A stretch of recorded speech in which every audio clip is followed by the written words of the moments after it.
সবাই ঈশ্বর, গড, আল্লাহ আমরা মানি, কিন্তু কে ভগবান তাই আমরা অনেকেই জানি না। শ্রীমদ্ ভগবদ গীতার 11 অধ্যায়ের বিশ্বরূপ দর্শন যোগের 54 নম্বর শ্লোকে ভগবান বললেন, জ্ঞাতুম দ্রষ্টুম চ তত্ত্বেন প্রবিষ্টুম চ পরম তপ।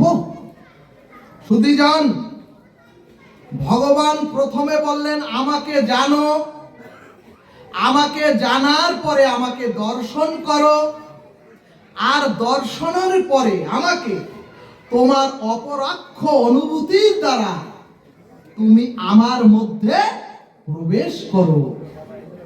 সুধীজন, এখন প্রশ্ন, ভগবানকে জানাটা কেমন? আমরা অনেকেই ভগবানকে মানি, কিন্তু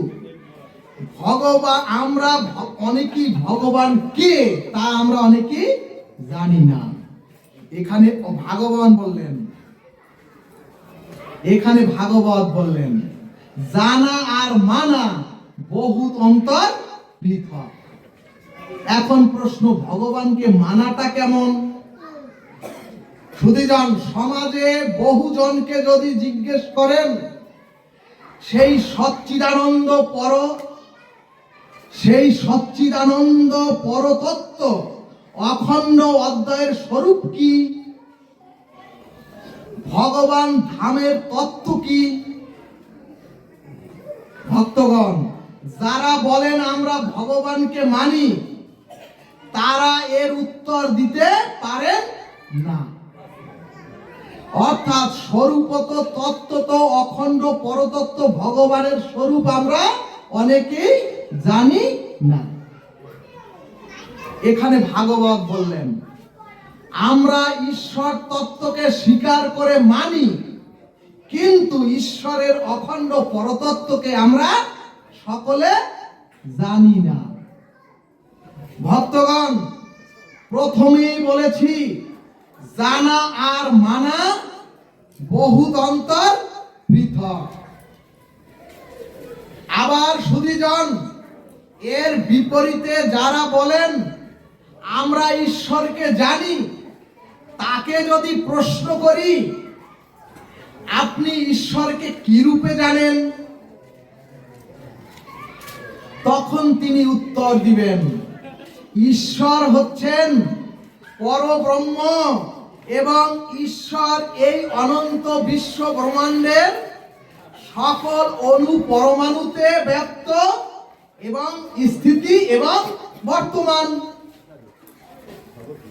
এবং ঈশ্বর হচ্ছেন অনন্ত বিশ্ব ব্রহ্মাণ্ডের স্রষ্টা এবং প্রতিপালক। ভক্তগণ, এইভাবে যিনি জানেন তাকে যদি আবার প্রশ্ন করেন তাহলে ঈশ্বরের স্বরূপ কি, এই প্রশ্নে নির্বিশেষবাদীগণ বলবেন ঈশ্বরের প্রকৃত পরমাত্মার স্বরূপ হলো ঈশ্বর হচ্ছেন নিরাকার এবং ঈশ্বর হচ্ছেন সর্বব্যাপী এবং ঈশ্বর হচ্ছেন চৈতন্যময়। সুধীজন, এখন প্রশ্ন, যে বস্তু চেতন সে তো সব দেখেন, যে বস্তু চেতন তিনি তো সমস্ত কিছু পরিচালনা করেন এবং তিনি তো সবকিছুর নিয়ন্ত্রণ। এই জন্যই গীতা শাস্ত্র বললেন স্থানং নিধানং বীজং অব্যয়ং। অর্থাৎ শ্রী ভগবান বললেন ওগো একমাত্র আমি হচ্ছি প্রভু, ওগো তোমরা শোনো, একমাত্র আমি হচ্ছি গতি, একমাত্র আমি হচ্ছি সাক্ষী, একমাত্র আমি হচ্ছি জীবের একমাত্র নিবাস, এবং আরো শোনো আমি হচ্ছি সমস্ত সৃষ্টির একমাত্র অব্যয় বীজ। জয় নিতাই গৌর হরি বল। তাহলে সুধীজন, যিনি সৃষ্টি করেন, যিনি সকল কিছু প্রতিপালন করেন, এবং যিনি দ্রষ্টা, এবং যিনি সমস্ত কর্মের সাক্ষী স্বরূপ, অর্থাৎ সুধীজন, যিনি ঈশ্বরকে এভাবে জানেন এবং তিনি যদি শাস্ত্রীয় শুভমঙ্গল সৎকর্ম এই চরাচরে করেন, তাহলে তার তো অবশ্যই শুভ ফল হবে। আর যদি কেউ এ চরাচরে মনুষ্য প্রাপ্ত হয়ে গর্হিত, স্খলিত, অমানবিক কর্ম করেন, তাহলে তারও প্রারব্ধ কর্মফল অবশ্যই ভোগ করতে হবে। সুধীজন, এর পরের কথাটি মন দিয়ে শুনুন। যদি আপনি জানেন, যদি আমি জানি ঈশ্বর সাক্ষী স্বরূপ, যদি আপনারা জানেন অনাদির আদি গোবিন্দ সমস্ত কর্মের নিয়ন্ত্রণ, যদি আমরা জানি, সত্যি সত্যি এভাবে জানি, তাহলে আমরা বা আমাদের দ্বারা অশাস্ত্রীয় গর্হিত কাজ এ সমাজে হতো না।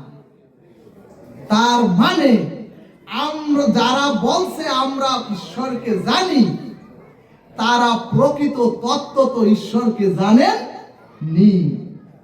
সুধীজন, ভগবানকে জানা মানি চেতন সত্তারূপ তত্ত্বকে জানা। আর যদি কেউ চেতনকে জানে, আর যদি কেউ সেই চেতন তত্ত্বকে জানে, তাহলে সর্বভূতের সাক্ষী স্বরূপ এই পৃথিবীতে তিনি কোনো গর্হিত কর্ম আর করবেন না। জয় নিতাই গৌর হরি বল। এই কারণেই ভাগবত বললেন, আমরা শুধু শাস্ত্রের বাণীতে ঈশ্বরকে জানি, কিন্তু তত্ত্ব তো ঈশ্বরকে আমরা জানি না। আর যিনি তত্ত্বকে জানেন, যিনি তত্ত্ব তো জানেন, তিনি আর কোনো গর্হিত কর্ম করতে পারেন না। কিন্তু সুধীজন, বর্তমান কাল কবলিত কোলাহল মুখর সময়ে আমরা শাস্ত্রের পৃষ্ঠা মুখস্থ করে বলি আমরা ঈশ্বরকে জানি মানি, কিন্তু তত্ত্ব তো আমরা কেউ জানার চেষ্টা করি না। এখন প্রশ্ন আসবে, তাহলে জানার, ভগবানকে জানাটা কেমন? সুধীজন, এই যে বিদ্যুতের তার, এই তারের যদি কোথাও লিকেজ থাকে, আর যদি আপনি যদি অজান্তে এখানের কেউ ওই তারে গিয়ে হাত দেয়, তাহলে তো সে বিদ্যুৎ স্পৃষ্ট হয়ে নিচে পড়ে গিয়ে ছটফট করবে।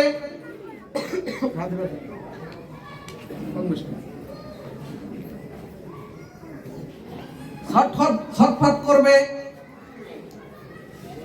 তখন ওই অবস্থা দেখে, তখন আপনি আমি ওই ছেলেটি যে বিদ্যুৎ স্পৃষ্ট হয়ে পড়ে গিয়ে ছটফট করিতেছে, ওই অবস্থা দেখে ওই বিদ্যুতের লিকেজে বিদ্যুতে স্পৃষ্ট হব জেনে আমরা কি কেউ ওই লিকেজে আর হাত দেব?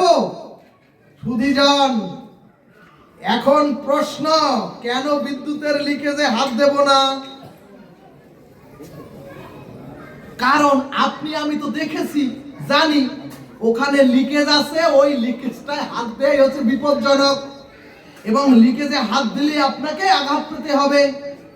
এক কথায় সেই বিদ্যুৎ স্পৃষ্টের প্রতিক্রিয়াটি আপনি জেনেছেন বা জানেন বিধায় ওখানে আপনি আর হাত দেবেন না। অর্থাৎ যিনি ঈশ্বরকে জানেন, তিনি আর কোন রকম শাস্ত্র বহির্ভূত কোন কর্ম করতে যাবেন না। এর মানি হচ্ছে ঈশ্বরকে জানা। বলো না গো, রাধে রাধে। এরপরে চৈতন্য ভাগবত দৃষ্টান্তে বললেন,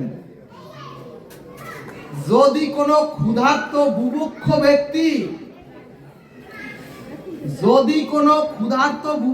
ব্যক্তিকে উপাদেয় খাদ্যের সঙ্গে অল্প একটু বিষ মিশ্রিত করে উপাদেয় খাদ্য ওই বুভুক্ষ ব্যক্তির কাছে আপনি দেন, তাহলে এত ক্ষুধার্ত বুভুক্ষ ব্যক্তি হলেও জেনে শুনে অত অমৃতময় খাদ্য সে গ্রহণ করবে না। কারণ তিনি জানেন ওই বিষে তার বিষক্রিয়া হবে, এবং বিষক্রিয়া হবে জানে বিধায়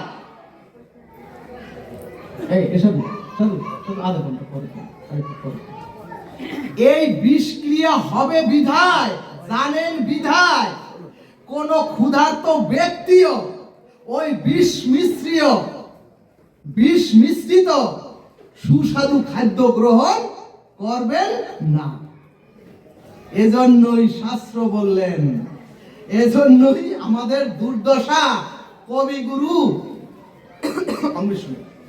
এক লাইনে লিখে দিলেন, আমি জেনে শুনে বিষ করেছি পান।